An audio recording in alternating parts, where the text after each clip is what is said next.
ఇంట్లో 5గురు పిల్లలుంటే సందడి సందడిగా ఉంటుంది. ఈ 5గురు పిల్లల్లో ఎవరు ఎక్కువ అల్లరి చేసేవాళ్ళు? అంత అల్లరి లేదండి. కొంచెం ఈయనే అల్లరి.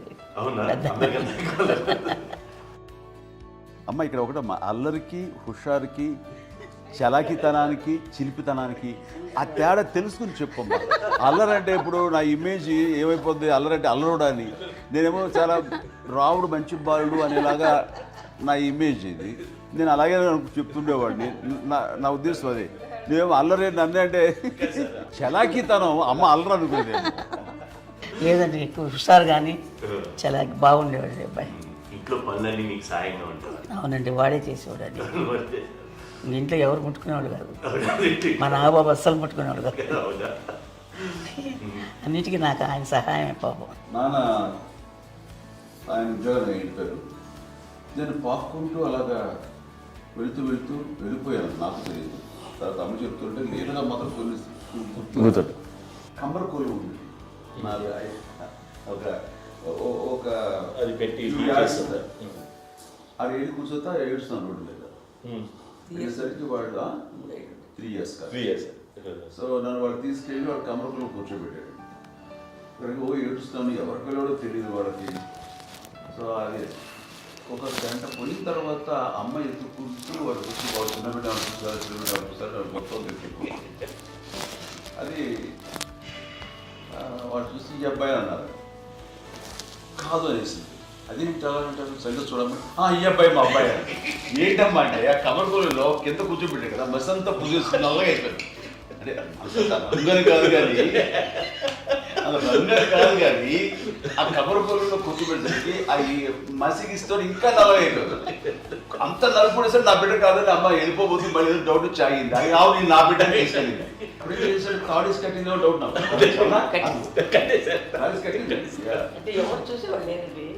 అమ్మేమో అల్లరు అనుకునేదండి. నాకేమో చిన్ననాటి మహాభాగవతం కృష్ణుడి కార్యక్రమం అనుకుంటాను.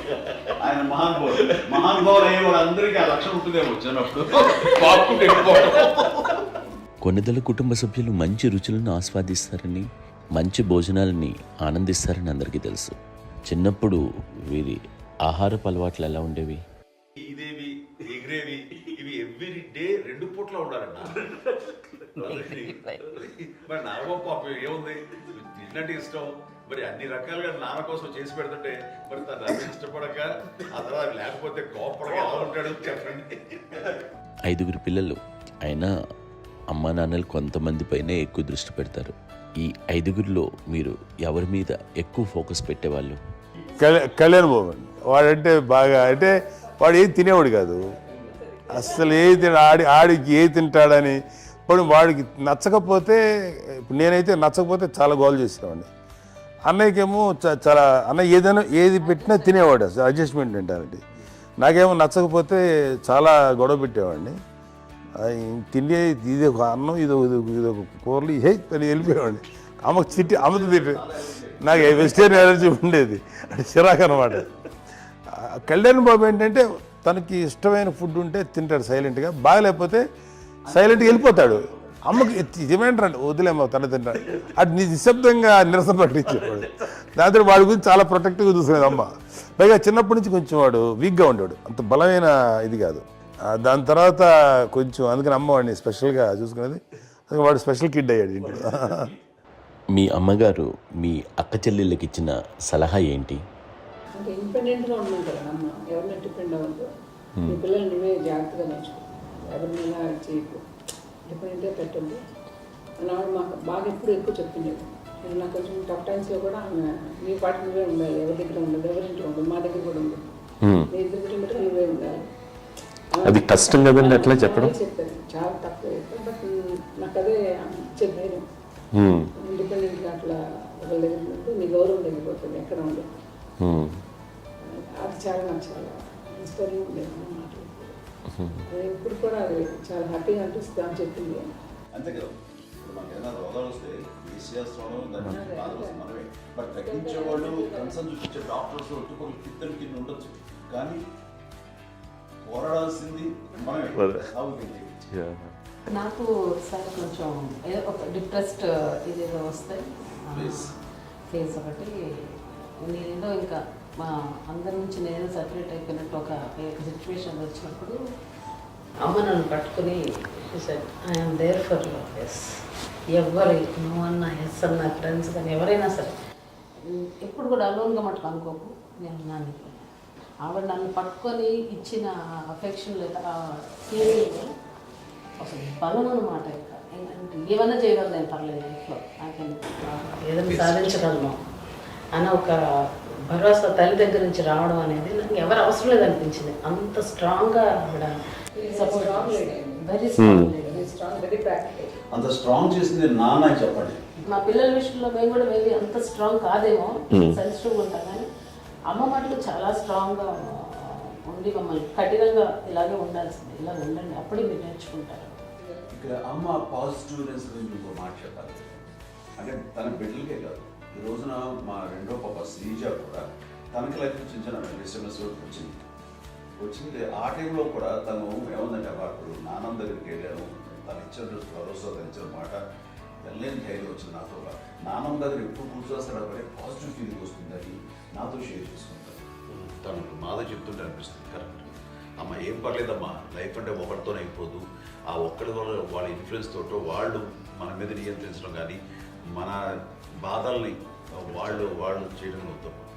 జస్ట్ నువ్వు నీ గురించి నీ మనసులో ఏదనిపిస్తే నీ గుడ్ ఫీలింగ్ ఏది వస్తుందో ఆ ఫీల్ ప్రకారం వెళ్ళిపోదు. అంటే ఆ జనరేషన్ పీపుల్ ఎక్స్పెక్ట్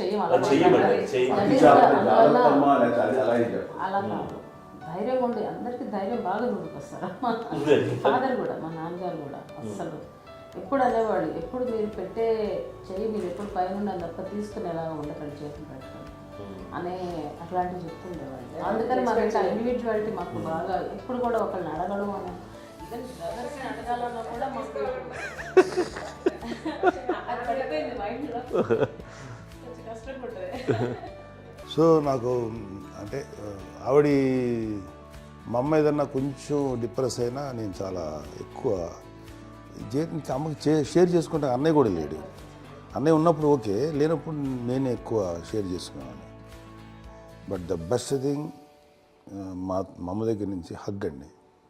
ఈరోజు కూడా మా అమ్మని హగ్ చేసుకోకపోతే అంటే అది నాకు మా అందరిలోనూ, అంటే ఆవిడ పెద్ద చదువుకున్న వ్యక్తి కాదు, పెద్దగా బయటికి వెళ్ళి నా ఎక్స్పోజర్ కాదు, కానీ ఇవాళ అన్నయ్య కానీ విజయ, మాధవి, నేను, కళ్యాణ్ బాబు ఈ రోజుకి టుగెదర్గానే ఉంటాం.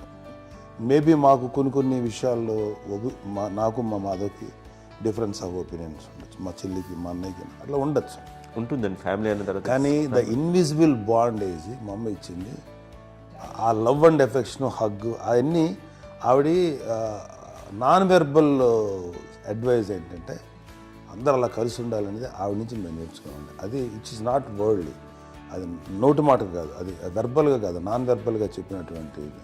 సో అందుకని అది మాకు గొప్ప, మేమందరం ఇప్పుడు అలా ఉండడానికి కారణం, అంత కలిసి ఉండడానికి కారణం, మెయిన్ కారణం మా అమ్మండి.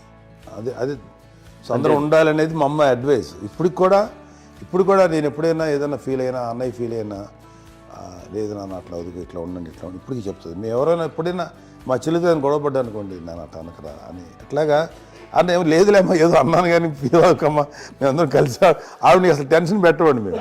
సో అలా అది ఆవిడ నేర్పించింది, అలా కలిసి ఉండటం అనేటువంటి బాండేజ్ని ఆవిడ తన ఒక హగ్తో చెప్పింది. అన్నయ్య సినిమా చూడండి, జాదూకే చెప్పాను కూడా, అది మా అమ్మ దగ్గరే ఉందండి. శంకరదాదాలో చెప్తాడు చూడండి. ఇప్పుడు మోడ్రన్ వర్డ్స్లో చెప్పాలంటే మీ అందరికీ ఆవిడ ఒక వైఫై లాంటిది. Yes, you can say that. Yes. ఇంకొక అడ్వైజ్ కట్టండి, అమ్మ విషయంలో నేను గొప్పగా ఫీల్ అయ్యేది, కానీ చాలామంది పెద్దలు రిటైర్ అయిపోయి విశ్రాంతి తీసుకుంటున్నటువంటి పెద్దలందరూ కూడా ఆచరించే విధంగా ఒక విషయాన్ని నేను గమనించాను. ఇప్పుడంటే నా దగ్గర ఉంటుంది కాబట్టి ఉన్నాను. అమ్మ విడిగా ఇంకొక ఇంట్లో ఉండేది, 9 సంవత్సరాలు నాన్నగారు దూరం దగ్గర నుంచి ఉండేది. 5 సంవత్సరాలు ఒంటరిగా ఉండి నన్ను బిడ్డలందరూ ఎవరు మానవుడు వెళ్ళిపోయారు, నేను ఒంటరి అయిపోయాను అన్న ఫీలింగ్ అమ్మకు ఎప్పుడు ఉండేది కాదు. తర్వాత బిడ్డలు వాళ్ళ టైం బట్టి వచ్చి చూసుకుంటూ సరిపోతుంది. అది వారమా, నెలక, 2 నెలక, అసలు ఒకసారి రాలేని పరిస్థితిలో ఉంటుంది 5-6 నెలల పాటు. ఇదే ఊళ్ళో ఉండి పక్క వీధుల్లో ఉండి ఎవరి పనులు వాళ్ళు బిజీగా ఉండి, ఎవరి షూటింగ్ వాళ్ళు బిజీగా ఉండి, ఎవరి ప్రొఫెషన్లో వాళ్ళు బిజీగా ఉండి, ఎవరి ప్రొఫెషన్లో వాళ్ళు బిజీగా ఉండి, తన సంసారం తను బిజీగా ఉంటాను. ఒకసారి అమ్మ ఏమి ఫీల్ అయ్యేది, ఏంటమ్మా రావట్లేదు, అసలు పట్టించుకోవట్లేదు ఏంటి అంటే అంతేలేమ్మా అని ఇలాంటి నిరసన మాటలు కానీ, ఈసరింపు మాటలు కానీ, లేకపోతే న్యూనతాభావం కానీ ఇలాంటివి ఎప్పుడు అమ్మకు లేవండి.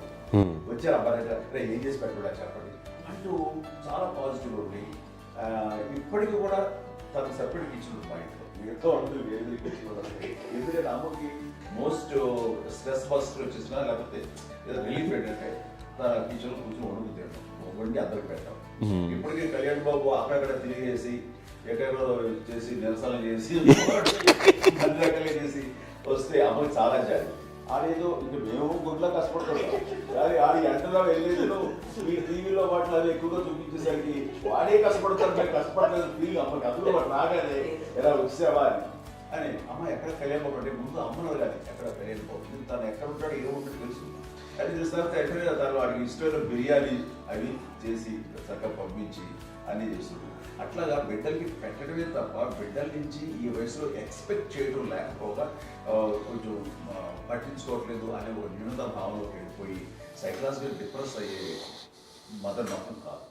ఆ రకంగా మాకందరికీ భరోసా. మేము కూడా పెద్ద అయినా బిడ్డలు వాళ్ళ ప్రవృత్తి ఉద్యోగరీత్యా వాళ్ళ వృత్తిరీత్యా వాళ్ళు దూరం అయిపోయి మనల్ని చాలా కమ్యూనికేషన్ గ్యాప్ వచ్చినా సరే బిడ్డలు నాకు దూరం అయిపోయి పట్టించుకోవట్లేదు. ఇలాగే చూసావా వెళ్ళి ఎంత ఇదిగా వదిలేయేవాళ్ళు గురించి ఇప్పుడు ఏమైపోయాను అన్న ఇంత కించెం బాధపడలేదు వాళ్ళకి అంటూ నెగిటివ్ సైడ్ ఆలోచించే విధానం లేనే లేదు. అది మా అందరికి ఎంత కంఫర్టబుల్ అంటే అంతే కదా. నేను చూసుకోకపోతే మాధవ చూసుకుని మాధవ లేకపోతే నాగబాబు వెళ్తుంటాడు కడిగినప్పుడల్లా మా విజయం చూసుకుంటున్నది సరే నాకు కళ్యాణ్ బాబు తను చూసుకుంటుంటాడు. ఇలా ఎవరో కూడా వెళ్తూ ఉంటాం. అమ్మ మాత్రం అది వెరీ గుడ్ హెల్దీ. నేను చాలా మంది తల్లిదండ్రులు చూశాను, అవును, వాళ్ళు చాలా ఇబ్బంది పడుతూ ఉంటారు. పట్టించుకోవడం అర్థం చేసుకోగలము కానీ వాళ్ళు వస్తే బాగుంటుంది కదా అనేది ఉంటుంది. ఫీల్ అవుతారు. అవును, అలాంటి ఫీల్ ఏం లేదు. పైగా బిడ్డలు వస్తే వాళ్ళు ఏం చేసి పెట్టాలా అనే ఆలోచన అది వెరీ హెల్దీ. చాలా మంది ఆచరించాల్సిన గొప్ప విషయం అనుకుంటాను. చిన్నప్పుడు అన్ని ఆనందాలేనా, మర్చిపోలేని దుఃఖాలు కూడా ఏవైనా ఉన్నాయా? అమ్మ చెప్పాలంటే ఓపికకి, గృహిణిగా తన బాధ్యతలు నిర్వర్తించడానికి అండ్ అన్ని రకాలుగా టేకింగ్ కేర్. దీనికి ఒక మంచి ఉదాహరణ నేను చెప్పగలను. అది తలుచుకున్నప్పుడు నాకు చాలా ఉద్యోగంగా ఉంటుంది, నాకు చాలా కంటితలు వచ్చేస్తుంది. అమ్మకి మేము 5 బిడ్డలు అండ్ పురిట్లోనూ 1 year పెరుగో 2.5 years పెరుగో 3 బిడ్డలు చనిపోయారు.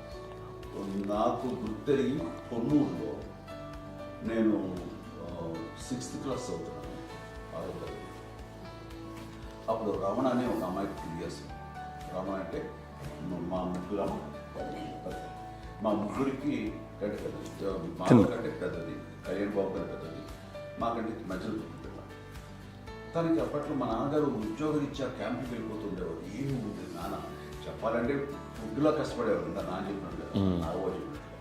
కానీ ఇంటి బాధ్యత, ఇంటి పనులు, రోగాలు వచ్చిన రుచులు వచ్చిన హాస్పిటల్కి తీసుకెళ్ళాలన్నా ఏదైనా సరే అమ్మే పడేది. ఆ శ్రమ తీసుకున్న టైంలో అమ్మకి అసిస్టెంట్కి నేను సహాయపడుతుండేవాడు. అమ్మ చూడరు, నాకు ఫ్రెండ్స్ ఆడుకోవడం అలా నిజంగా ఎప్పుడు నాకు గుర్తేది నాకు తెలియదు. ఫ్రెండ్స్తో తిరగడం అని ఫ్రెండ్స్తో అమ్మ పట్ల ఉండేవాడు. అలాంటి నేను ఆ పిల్లకి బ్రెయిన్ ఫీవర్ వచ్చింది. ప్రభుత్వ ఆసుపత్రి పొన్నూరులో ఆ పిల్లని చేర్పించినప్పుడు 2-3 days అయిన తర్వాత ఒక బ్యాడ్ న్యూస్ వినాల్సి వచ్చింది. తెల్లారికి కాన్షియస్ లేకపోయింది, ఏం చేయాలో తెలియదు. అమ్మ వయసు చిన్నదే. ఇద్దరు తీసుకుని ఆ బిడ్డల్ని ఒళ్ళో పెట్టుకుని శవాన్ని, డెడ్ బాడీని రిక్షాలో ఇంటికి వెళ్ళడం ఇప్పటికీ నాకు గుర్తు. ఆ విజువల్స్ అని నాన్నకి తెలియదు ఏ విషయం, నాన్న ఎప్పుడు వస్తారో తెలియదు, ఎలా కమ్యూనికేట్ చేయాలో తెలియదు. అది తీసుకుని వెళ్ళిన తర్వాత ఇంట్లో పడుకోబెట్టుకుంటే ఏం చేయలేదు. చుట్టుపక్కల ముస్లిం సోదరులు ఉండేవాళ్ళు, ఫ్యామిలీస్ అక్కడ. అంటే మసీదు, పొన్నూరు మసీదు పక్కనే మా ఇంట్లో అనుకుంది.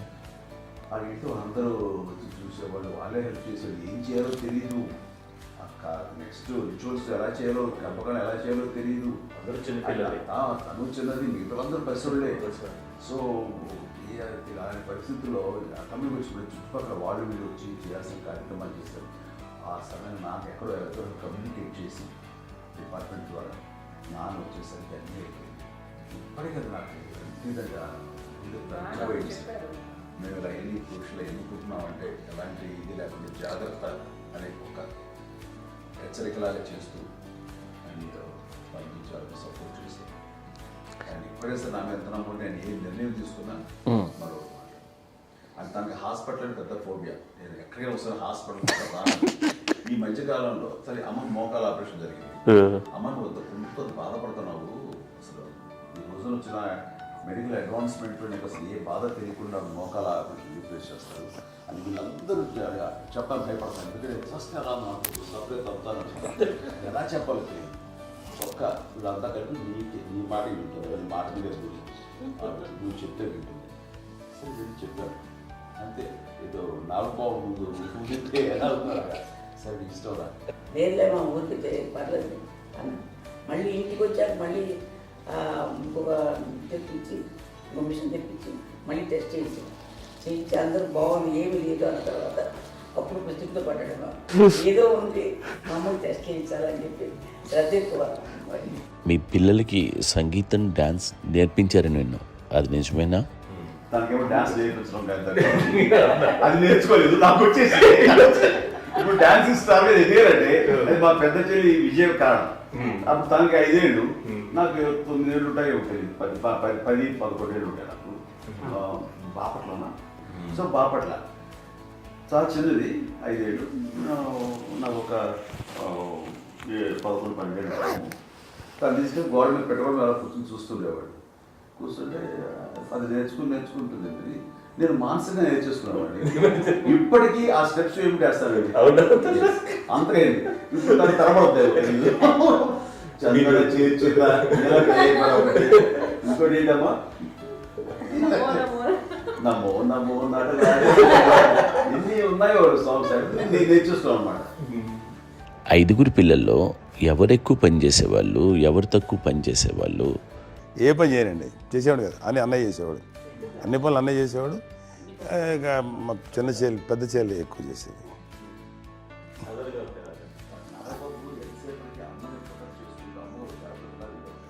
అదే అబద్ధం అండి, అది అన్నయ్య నన్ను గౌరవంగా మాట్లాడుతున్నాడు కానీ అన్నయ్య అవుట్ ఆఫ్ ప్రొటెక్షన్ మాట్లాడుతున్నాడు కానీ అవుట్ ఆఫ్ మాట్లాడుతున్నాడు కానీ అసలు ఎప్పుడు ఏ పని చేయలే. లేదు ప్రామిస్ అండి, ఏ పని చేసేవాడు కాదు. మా ఇద్దరికి మధ్యలో పాపం అన్నయ్య చాలా పని చేసేవాడు. ఎంత పని చేసేవాడు, నేను ఇచ్చిన తర్వాత మళ్ళీ నాకు ఏదైనా చిన్న పని చెప్తే అది కూడా నువ్వే చేయనివ్వండి. ఆ కోపం వచ్చి ఒకడు కొట్టేవాడు. కొడితే కోపం వచ్చేది తప్ప నేను వెళ్ళేవాడిని కాదు. అమ్మకి ఎప్పుడు ఏంటంటే ఒక ఇదే పని చేయడని, అంతే. నిజంగా ఏ పని చేసేవాడు కాదు. అవునా? లేదు లేదు లేదు మహాప్రేమ.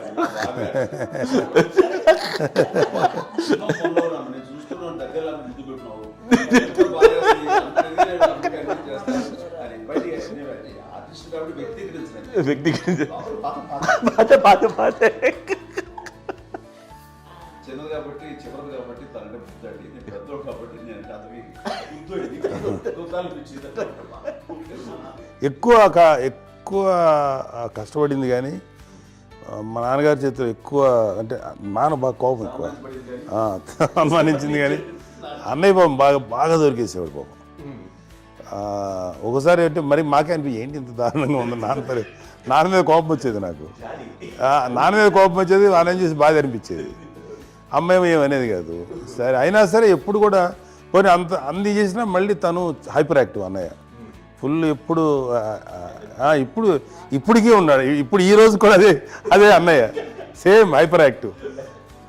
యూజువల్గా పెద్ద కొడుకు కొంచెం అంటే సూపర్గా ఒక నిదానంగా ఉంటాడు అంటారు. బట్ అన్నయ్య దానికి జస్ట్ ఆపోజిట్. యూజువల్గా ఆఖరి పిల్లలు హైపర్ యాక్టివ్ ఉంటారు, అన్నయ్య పుట్టడమే భయంకరమైన హైపర్ యాక్టివ్.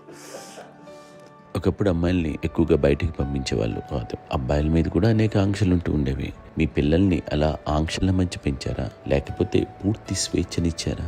అంటే మాకు మా నాన్నగారు కానీ మా అమ్మగారు కానీ అండి మాకన్నా చాలా బ్రాడ్ మైండ్ ఉన్న వ్యక్తులండి. ఎందుకంటే పిల్లలు ఎక్కడన్నా బయటికి వెళ్తే ఇప్పుడు మేమైతే భయపడిపోతాం. ఇప్పుడు భయం ఉందన్న. మా విజయ్ కానీ మా చిన్న చెల్లి అన్నయ్య నేను అందరం కూడా ఇవాళ ఉన్న పరిస్థితిలో వాళ్ళు ఎప్పుడు భయపడేవాళ్ళు కాదండి. ఎక్కడికి వెళ్తాను నీళ్ళని ఇచ్చేవాళ్ళు, లేట్ అయినా అసలు ఏమనేవాళ్ళు కాదు.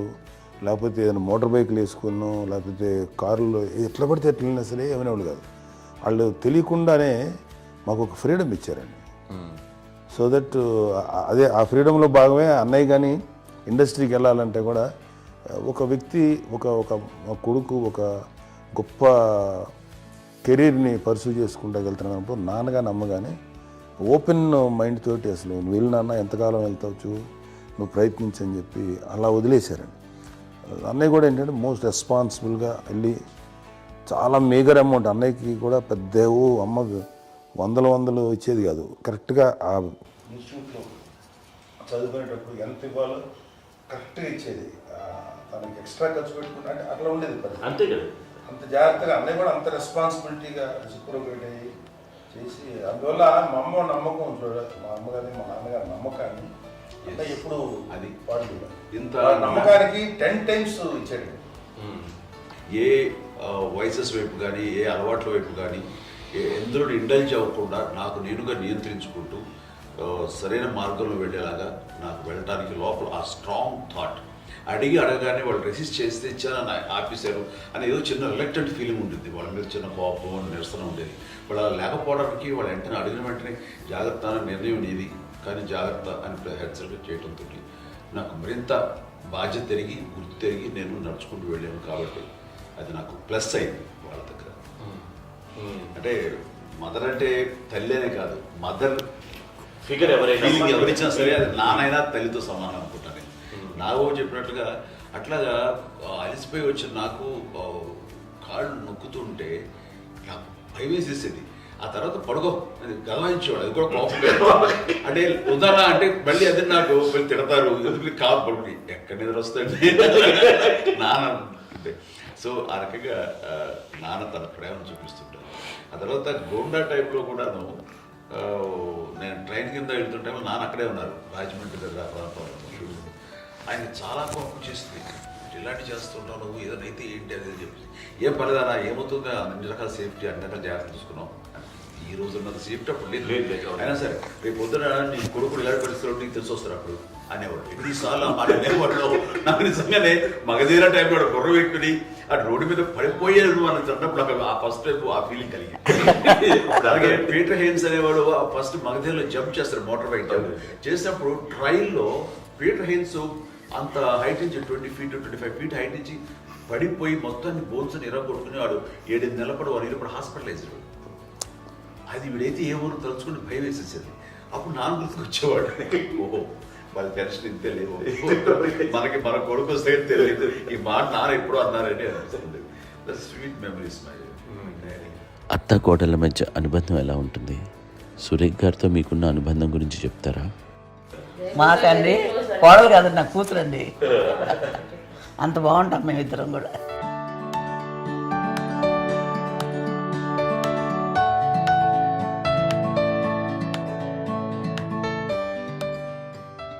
మీది ఒక అందమైన ఉమ్మడి కుటుంబం, అందరూ కలిసి ఉంటారు.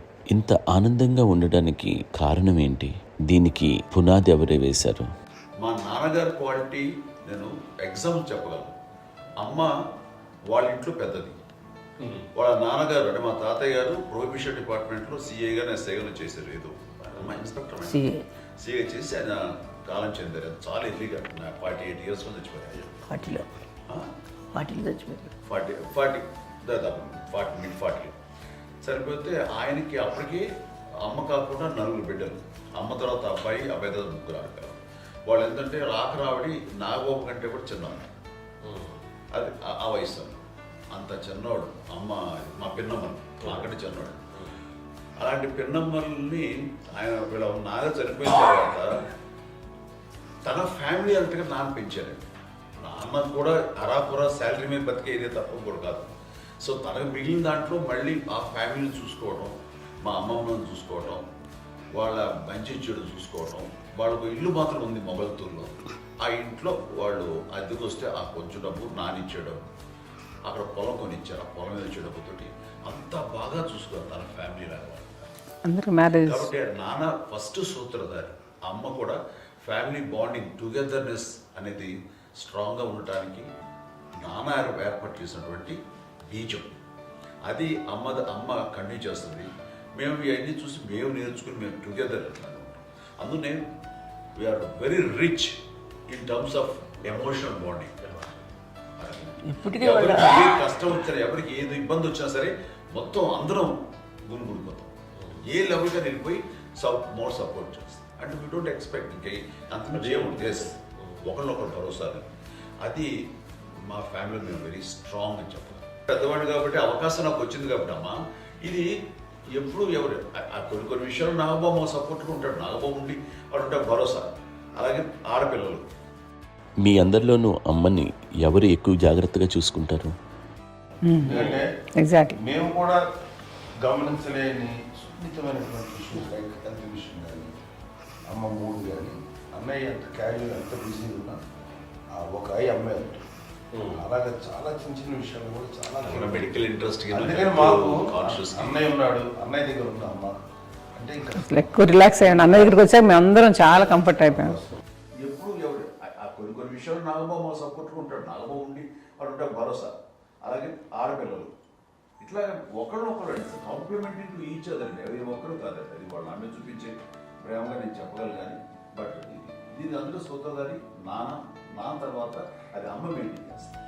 ఇప్పుడు అమ్మ నా ఇంట్లో ఉంది అంటే మనవలు వస్తారు, మనవరాలు వస్తారు, ఆడబిడ్డలు వస్తారు, వెల్లుబిడ్డలు వస్తారు, ఇల్లు ఎప్పుడు కలకలాడతారు అమ్మ. అది మేమందరం ఆచరిస్తున్నాం పండగలకి, పబ్బాలకి. అది నిన్న మొన్న నాగబాబు వచ్చి చాలాసేపు కూర్చున్నాడు. నేను ఇంట్లో లేకపోయినా వచ్చి నాగబాబు కూర్చొని టైం స్పెండ్ చేసి వెళ్ళిపోతుంటాడు. అలాగే చెల్లెలు ఇద్దరు ఆల్మోస్ట్ ఎవ్రీడే మాత వస్తుంటుంది, తను కూడా వస్తుంది. నిన్న సాయంత్రం కూడా వచ్చి ఉంటుంది. అమ్మా మధ్యాహ్నం వచ్చి కదా వచ్చి ఇక్కడే భోజనం చేసుకుని అలా ఉంటుందండి. ఈ తరం వాళ్ళకి మీరు ఇచ్చే సలహా ఏంటి? ఏంటంటే బాగుంటుందండి. పిల్లలు తల్లి కలిసి ఇంకా అక్క చెల్లెలు తమ్ముడు అందరూ కలిసి అన్నీ అంతా సంసారం నిలబడుతుంది. లేకపోతే ఏముందండి ఇక్కడ వెళ్ళిపోతారు, వెళ్ళిపోతే ఎక్కడ పడవాలి అంటే ప్రేమలు ఇప్పుడు లేవండి, తగ్గిపోయాయి. మెకానికల్ చాలా మటుకు లేదో ఇంకా వాళ్ళ పనులు చేసుకోవడం ఏదో జరిగిపోతూ ఉంది అనుకోండి. అంత ప్రేమలు ఎక్కడ లేవండి ఇప్పుడు ఈరోజు. అంటే ఒకప్పుడు ఒకరికి ఇంకొకరు భరోసాగా ఉండేవాళ్ళు, అంటే అందరూ కలిసి సపోర్ట్గా ఇది చేయడం. పెద్దనాన్నగారి పిల్లలు కూడా ఆయన చూసేవారు. మా నాన్నగారు అన్నయ్య గారు నాన్నగారు వాళ్ళ బిడ్డలు కూడా వాళ్ళ ఇక్కడే బిడ్డలు కూడా ఉన్నారు. నేనే పెళ్లి చేశాను. వాళ్ళు కూడా అమ్మే, వాళ్ళ ఆడపిల్లలు కూడా అమ్మే. పెళ్లి చేశాను ఇద్దరు పిల్లలు. చూడండి నాన్న ఎట్లయితే తన చెల్లెలు చూసుకున్నారో అట్లే నాన్న తరపు అమ్మగారి పిల్లలు వాళ్ళు చనిపోయారు జడ్జి గారు. వాళ్ళ బిడ్డలకి పెళ్లిళ్ళు, పేరెంటాలు అన్నీ చేసింది అమ్మాయి. అమ్మ అలా చేసింది కాబట్టి అది మాకు మార్గదర్శకం ఉంది. ఇప్పటికీ వాళ్ళు కొంచెం ఒక మాదిరి పరిస్థితి ఉంటే వాళ్ళకి ఇల్లు కూడా పెట్టడం కానీ వాళ్ళకి తగిన సహాయం కనుక ఎవ్రీ మంత్ మా పెదనాన్నగారి అమ్మాయి ఆడు ఆల్మోస్ట్ 70 వాళ్ళకి ఎవ్రీ మంత్ మా ఇంటి నుంచి ఓ మొత్తం వెళ్ళిపోతాం 10,000-15,000 మా అబ్బాయి మంచితనం ఉంది. ఎన్నో సంవత్సరాలు వెళ్ళిపోతాను బ్యాంక్ పేరు వచ్చేది ఫస్ట్. అదంతా కూడా మా పెద్దలు తెచ్చినాము. వాళ్ళు కూడా వచ్చి అమ్మని అంతా ప్రేమలో చూస్తారు, ఇష్టంగా చూస్తారు. అమ్మ ఇందాక చెప్పినట్లు ఇచ్చే మెసేజ్ ఏంటి అన్నది అమ్మ మాటల్లో చెప్పాలంటే బంధాలు, బాంధవ్యాలు అన్నది ఎనలేని ఆస్తి పాస్తులు. సో ఎలాగైతే డబ్బు ఎంత సంక్రమించింది, ఎన్ని ఆస్తులు వచ్చాయి ఫిజికల్గా అనే దాని మీద కంటే కూడా ఇవి ఆస్తిగా తీసుకుంటూ దీన్ని విలువ ఎరిగి, గుర్తెరిగి, దాని ప్రభావం తెలుసుకుని అది కనుక మనం ఇచ్చిపుచ్చుకుంటే ఫ్యామిలీలో అంటే దాన్ని మించినటువంటి గొప్ప సంపద. కష్టాలు వచ్చినప్పుడు డబ్బు తీరుస్తుంది కాదండి, కష్టం వచ్చినప్పుడు ఒక భుజం తీరుస్తుంది, ఒక చేయూత తీరుస్తుంది. అది మన బ్లడ్ రిలేషన్ మనలో మనకి అది ఉండటం అనేది అదృష్టంగా ఫీల్ అవుతుంది. అంటే ఒకసారి అమ్మ చూసి నాకు ఎందుకు అనిపిస్తుందంటే అది ఎవరి ద్వారా సంక్రమించడానికి తన ఆ చెట్టు కొమ్మగా కాబట్టి ఆ చెట్టుకే మనం ఆపాదించాలి. ఎక్కడో మామూలుగా ఉండాల్సిన వాడు ఈ రోజున ఈ స్థితిలో ఉన్నాము, ఇంతమందికి లైఫ్ రావటానికి దోహదపడ్డాము, ఇంతమంది కలిసికట్టుగా ఉండటానికి ఇదైంది.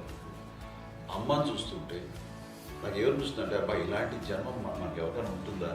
ఇంతమంది మనుషుల చేత కొలవబడేవాళ్ళు, ఆరాధింపబడేవాళ్ళు, అభిమానించబడేవాళ్ళు, ఇంతమంది నా నా వంశం, నా సంపద అని అమ్మ ఫీల్ అంత గొప్ప ఫీలింగ్ ఎవరికి ఉంటుంది? మా చెల్లెలు కూడా వస్తే నేను అనుకోవట్లేదు, సూర్య కూడా ఉంటుందని నేను అనుకోవట్లేదు. అలాంటి గొప్పగా ఇది. అండ్ ఆ రకంగా షీఈ్ వెరీ చాలా గొప్ప జన్మ. అమ్మకి చిన్న మానసికంగా చిన్న ఏదో ఒక డిప్రెషన్ అది వచ్చింది. ఏదో నాన్న గుర్తుకొచ్చో, నాన్న లేరనో, లేకపోతే వాళ్ళ అమ్మగారు కూడా అదే టైం చనిపోయారనో, తన దగ్గర ఉంటారు, ఏదో ఉన్నప్పుడు మేము అందరం సపోర్ట్గా ఉండి మా కొన్నాం నా దగ్గర ఉందిగా అని చెప్పేసి అప్పట్లో అమ్మ వేరేగా ఉంది. ఉన్నప్పుడు ఒకటే మాట, అమ్మ నీలాంటి గర్భం అంటే అంజనమదే గర్భం అని బయట ఎన్నోసార్లు నా ఫ్రెండ్స్ కానివ్వండి, బయట కానివ్వండి, కొన్ని సందర్భాల్లో మీటింగ్లో కానివ్వండి, స్పీచెస్లో కానీ అన్నవాళ్ళు ఎంతోమంది అన్నారు. వాళ్ళ మాట అంటే రీజన్ తెలుసా నీకు? కోటాను కోటల్లో ఎంతమంది తల్లులకు నీకు వచ్చిన అదృష్టం, నీకు లభించినటువంటి గౌరవం ఎంత లభిస్తున్నాను.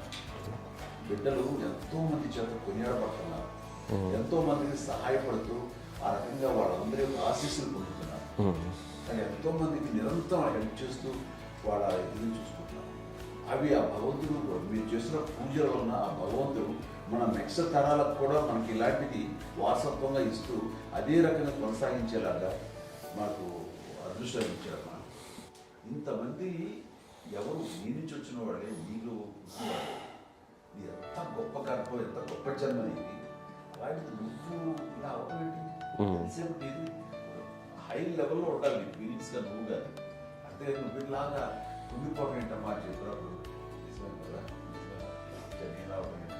ఇది నీది కాదు, నాది కాదు, నువ్వు నమ్ముకున్న భగవంతుడు నీకు ఇచ్చింది అనుకుంటావు కదా. నువ్వు ఆ భగవంతుడి కృతజ్ఞత తీర్చుకోలేక ప్రతిరోజు ఆయన ధ్యానించు, ఆయన పూజలో ఉండు, నీకు ఆయనే ధైర్యం ఇస్తాడు. అంతేగాని నువ్వు నెగిటివ్ సైడ్ ఆలోచించమ్మా. మా అందరికీ పాజిటివ్నెస్ ప్రివైల్ చేసిన దానివి, ఇచ్చిన దానివి, అందించిన దానివి. అలాంటి నువ్వు నెగిటివ్ వైపు వెళ్ళిపోకూడదు అంటే అంతే. మళ్ళీ అటుపక్క ఎప్పుడు గెలలేదు. ఆంజనేయ స్వామి భక్తి ఆయనలో ప్రవేశపెట్టి చెప్పాలడానికి నేనే నన్ను దేవుడు ఇంట్లో నేనే ఇంట్రడ్యూస్ చేశాను. నానంత ప్రగాఢంగా నమ్మి ఆయన దానివల్ల లబ్ధి పొందారు. ఆయన అందులో మమ్మల్ని మించిపోయిన స్టేజ్కి వెళ్ళిపోయారు. ఆయనతోటి ఆంజనేయ స్వామితో ఇంటరాక్ట్ అవుతూ అట్లా ఆయన నన్ను నమ్ముకుంటుంది. ఆయన నానంటారు అంతా నా గురువు, నా పెద్ద కొడుకు పెద్దోడే.